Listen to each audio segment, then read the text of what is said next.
Welcome to my channel yang membahas tentang hobi badminton dan info-info menarik seputar badminton. Semoga kalian yang nonton video ini tetap sehat selalu ya. Jadi saya belum lama main badminton ya guys. Karena baru, maka saya banyak mencari informasi tentang badminton. Dan saya ingin membagikannya kepada kalian semua yang nonton video ini. Terutama buat yang pemula seperti saya. Dan buat kalian yang sudah main badminton cukup lama, semoga channel ini bermanfaat juga buat kalian ya. Oke, jadi video kali ini saya mau membahas tentang senar-senar Yonex. Di sini ada beberapa senar raket, tapi saya hanya akan membahas yang Yonex saja, yang senarnya ini paling banyak dipakai di pasaran.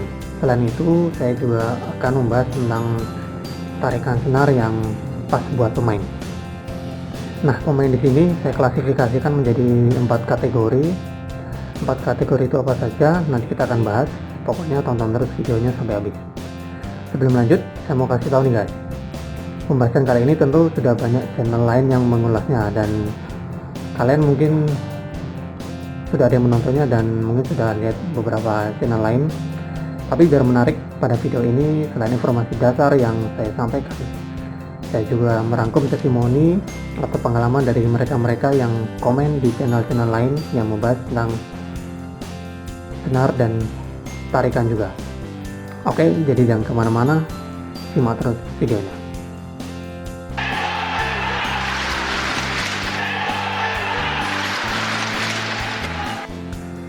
Sebelum lanjut, bagi kalian yang belum subscribe channel ini, saya mohon dukungannya untuk subscribe channel ini agar saya tetap semangat membuat video-video yang informatif seputar badminton. Oke, terima kasih buat kalian yang sudah subscribe.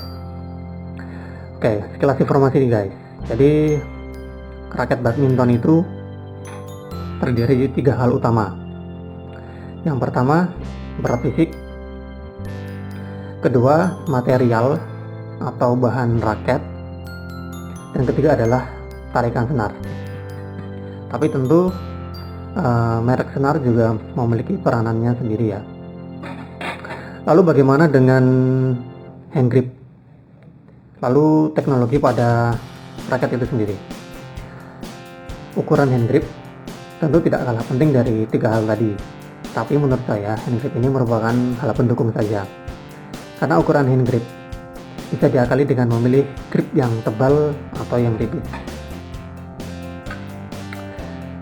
Begitu juga dengan teknologi pada raket. Meski penting, tapi menurut saya itu hanya hal pendukung saja. Kalau teknologi itu berkaitan dengan material secara langsung, maka itu masuk ke dalam salah satu hal utama dalam raket tadi ya. Mohon maaf kalau saya kasih tahu informasi ini, karena menurut saya ini masih ada kaitannya dengan pembahasan video kita kali ini, terutama terkait tarikan senar. Pokoknya nanti akan kita bahas. Oke, jadi kita mulai dengan senar. Kalian tentu sudah tahu kalau banyak merek senar yang beredar di pasaran. Tapi pembahasan video kali ini saya akan membahas senar merek Yonex yang sudah mendominasi di pasaran. Guys, yang saya tahu ya, Yonex mengeluarkan 3 tipe senar di pasaran, yaitu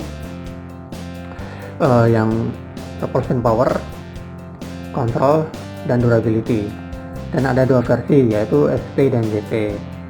SP itu dikeluarkan oleh Sunrise, yaitu distributor untuk merek Yonex dan Mikasa di negara seperti Indonesia, Singapura, Malaysia, Hong Kong, Macau, India, Vietnam, Brunei, dan beberapa negara lainnya. Banyak pokoknya. Sementara untuk versi JB sendiri itu merupakan produk yang dikeluarkan langsung oleh. Nah, senar Yonex versi SP itu harganya lebih miring, lebih murah ketimbang yang JP. Nanti bisa kalian cek di toko online. Oke, kita lanjut lagi. Jadi masing-masing tipe senar punya keunggulannya sendiri-sendiri dan karakter feelingnya. Ada yang soft feeling, ada yang medium feeling, dan ada yang hard feeling. Nah, senar tipe pertama yang akan kita bahas itu yang propulsion power. senar ini mengunggulkan daya tolak yang baik di kelasnya. Selain itu, kontrol, hitting sound, dan shock absorption juga cukup bagus. Hanya saja kurangnya ada di bagian durability atau ketahanannya. Variannya ada banyak. Ada ini BG66. Nah, senar ini katanya senar sejahtera umat. Banyak sekali yang pakai senar ini. BG66 ini memiliki diameter 0,66 mm dan karakternya medium feeling. Untuk spesifikasi lengkap tiap-tiap senar yang nanti akan saya bahas, saya taruh di belakang ya. Setelah penutup, jika kalian penasaran bisa cek saja nanti.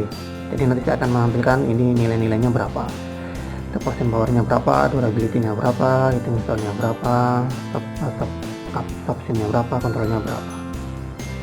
Oke, lalu ada BG66 Ultimate dengan diameter 0,65 medium feeling, BG66 Force dengan diameter 0,65 medium feeling, BG66 Brilliant dengan diameter 0,66 medium feeling, Nano G98 dengan diameter 0,66 medium feeling, Aerosonic dengan diameter 0,61 medium feeling, BG80 dengan diameter 0,68 hard feeling, dan BG80 Power dengan diameter 0,68 hard feeling.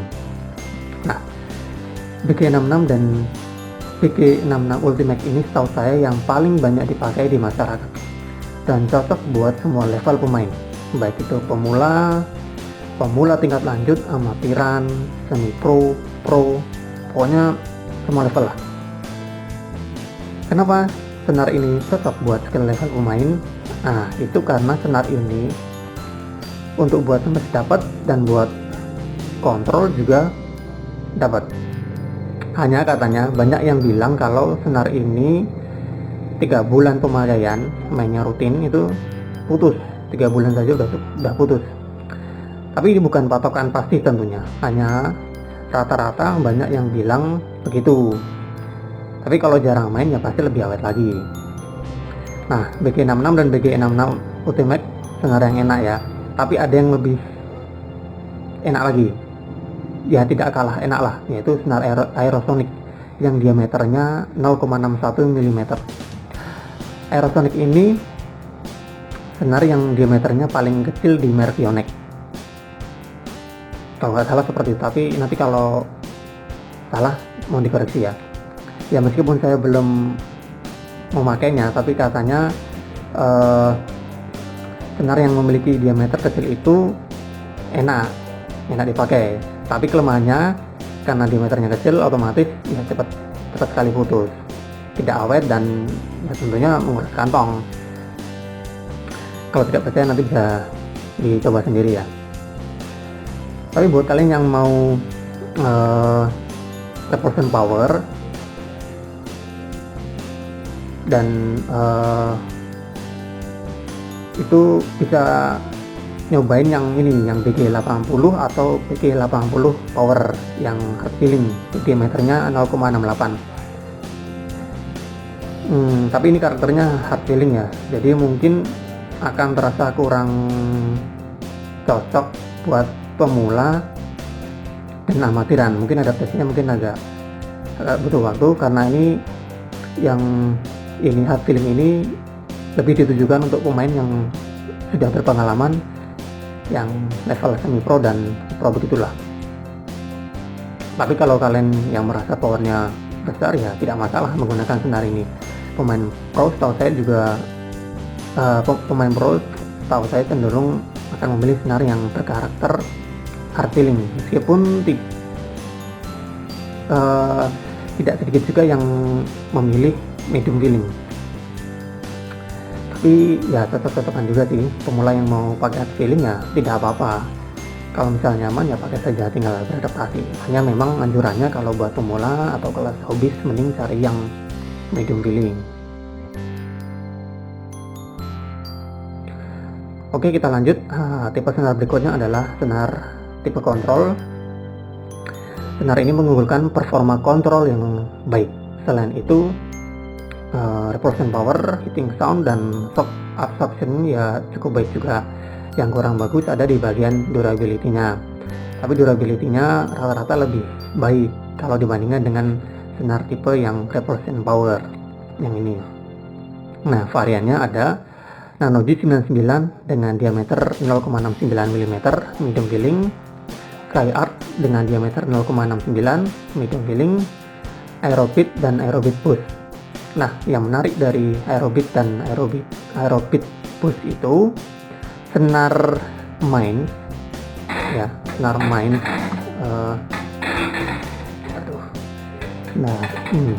senar main. Nah, ini senar yang horizontal ya, yang vertikal.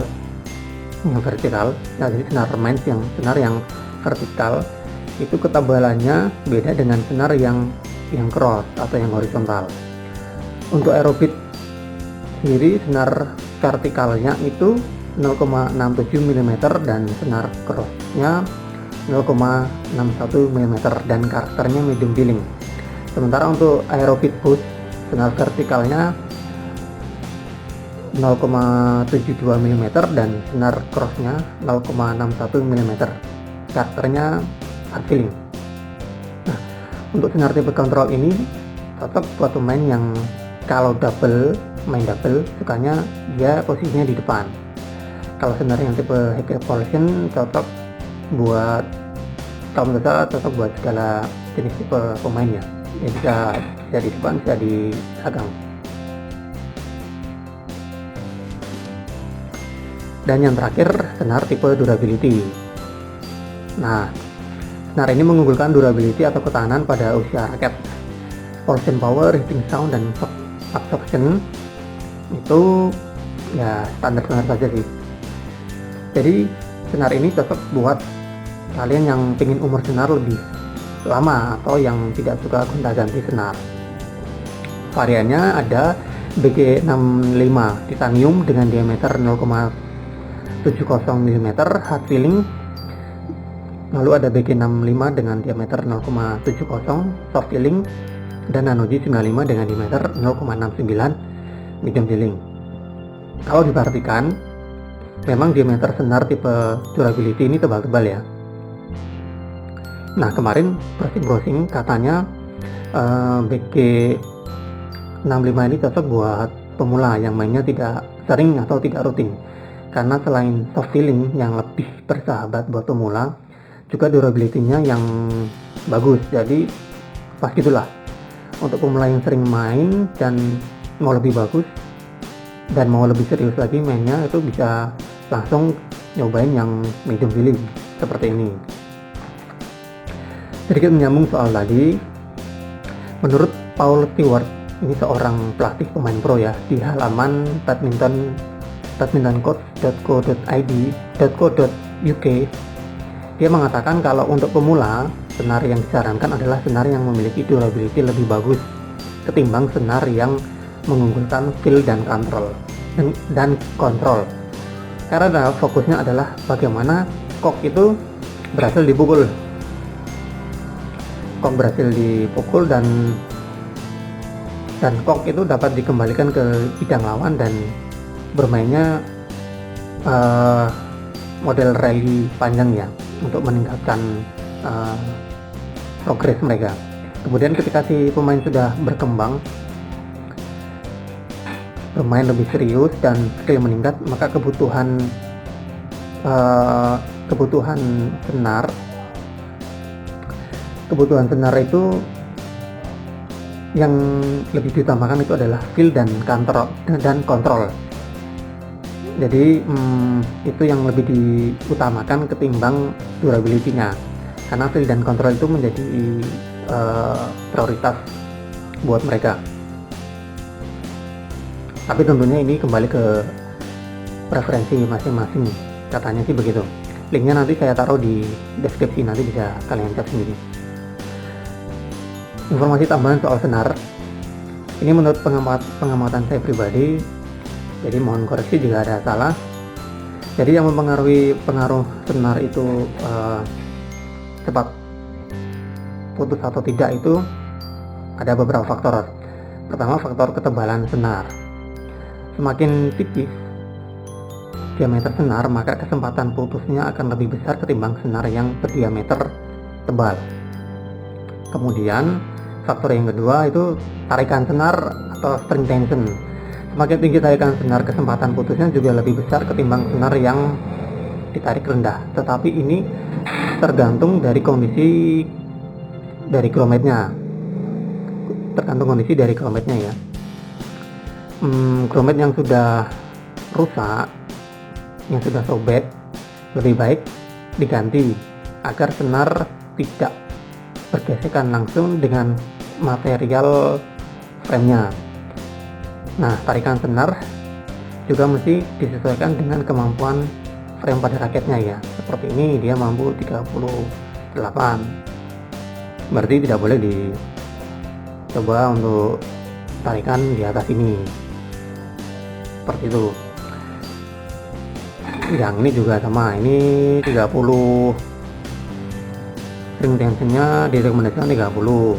Jadi kalau bisa ya maksimal 30 atau di bawahnya.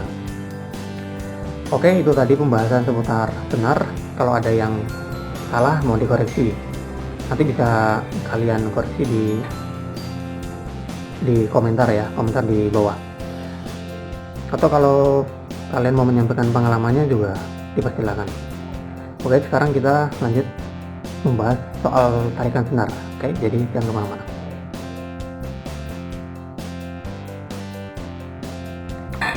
Oke, berbicara soal tarikan senar, ini sebenarnya cukup rumit ya, karena tidak ada ukuran pasti pada tarikan senar. Hal ini disebabkan karena tarikan senar itu disesuaikan dengan kemampuan, gaya bermain, dan power yang dimiliki tiap-tiap pemain. Dan antara pemain yang satu dengan yang lain pasti tidak sama. Jadi bagaimana menemukan tarikan yang pas, yang cocok, yang nyaman? Nah, tentu ada beberapa hal yang mesti diperhatikan, baik itu dari sisi pemainnya, juga dari sisi raket yang digunakannya. Karena bisa saja antara raket yang satu dengan raket yang lain itu tarikannya beda-beda. Jadi mungkin yang ini tarikan sekian nyaman, tapi tarikan itu mungkin tidak feel-nya tidak sama dengan kalau dipasang di raket yang ini, misalkan seperti itu. Oke, jadi langsung saja kita membahasnya. Jadi setelah saya coba melihat review-review dan pembahasan yang ada, baik itu di website ataupun di YouTube, saya setuju kalau tarikan senar yang pas itu tiap pemain itu beda-beda. Masing-masing memiliki preferensinya sendiri-sendiri, dan ukuran satu pemain dan pemain yang lain itu beda-beda, tidak sama ya. Nah, tarikan senar mesti memperhatikan beberapa hal, yaitu tipe senar yang dipakai, kemudian kemampuan, gaya bermain dan power masing-masing, dan fleksibilitas staff raket. Tapi ada sedikit panduan yang ada, tentu ini bisa dijadikan acuan meski belum tentu bakal tepat 100% ya.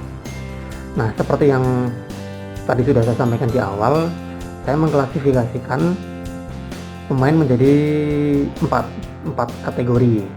Pertama itu pemula yang jarang main, yang bisa disebut juga beginner atau newbie, yang mainnya mungkin seminggu sekali dan itu tidak rutin. Nah, tarikan senarnya bisa 22 sampai 24 lbs.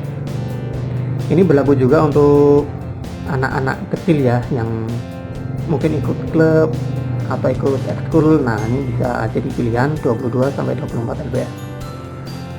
Kemudian kategori yang kedua itu pemula tingkat lanjut atau amatiran atau intermediate, yang mainnya rutin dan serius main badminton. Tarikan senarnya bisa kisaran 25 sampai 28 lbs. Kemudian kategori yang ketiga itu semi pro, itu intermediate ke advance, pemain yang ikut ke klub badminton. Nah, itu tarikan senarnya 26 sampai 29 lbs. Dan yang kategori yang keempat, pro atau advance, tarikan senarnya 29 sampai 31. Tapi sekali lagi, ini tidak mutlak ukuran pasti ya. Ini hanya menurut pendapat pribadi dan dari hasil searching di internet, karena tentunya banyak faktor yang mempengaruhi tentunya. Seperti tadi yang sudah saya sampaikan, tarikan senar juga memperhatikan fleksibilitas shaft raket. Jadi ada yang mengatakan kalau shaft raketnya itu stiff, dia lebih memilih tarikan yang tidak terlalu tinggi. Dan kalau shaft raketnya flex atau medium, tarikan yang dipilih cenderung lebih tinggi. Nah, kenapa begitu? Nah, karena senar dengan tarikan tinggi itu kelebihannya, pertama, kontrol lebih dapat, kemudian kecepatan awal saat kop dipukul cepat, jadi memberikan keuntungan untuk pukulan di depan net.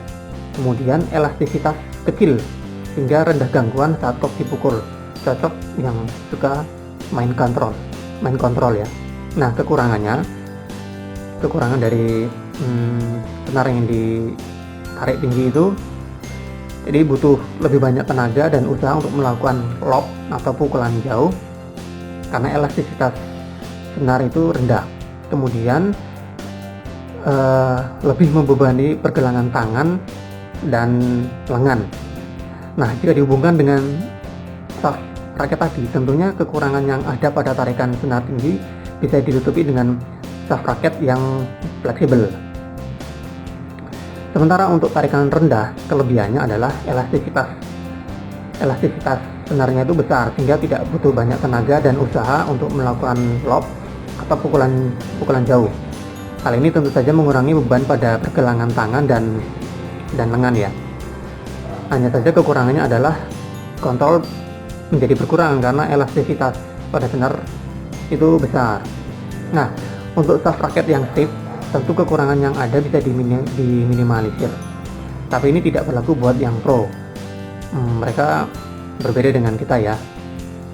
Nah, tambahan informasi nih guys, dan ini cukup menarik buat saya.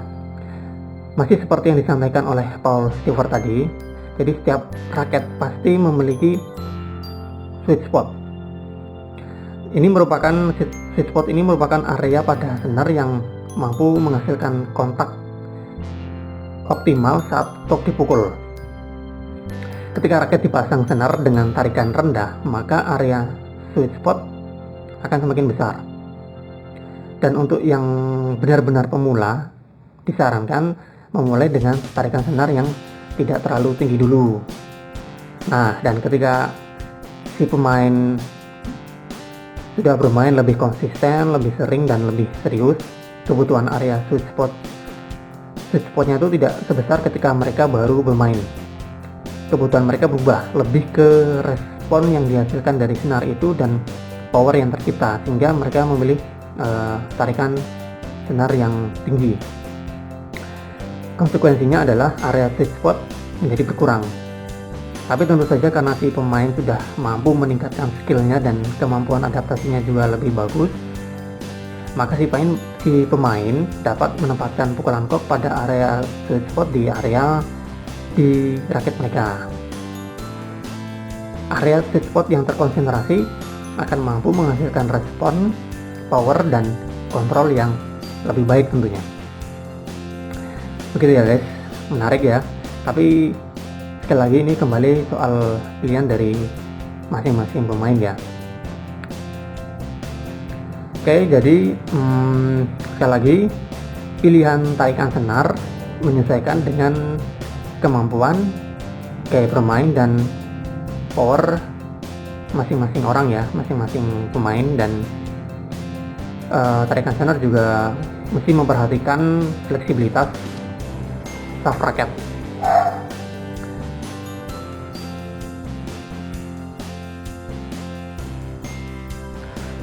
Demikian pembahasan kita kali ini. Terima kasih buat kalian yang sudah mampir ke channel saya.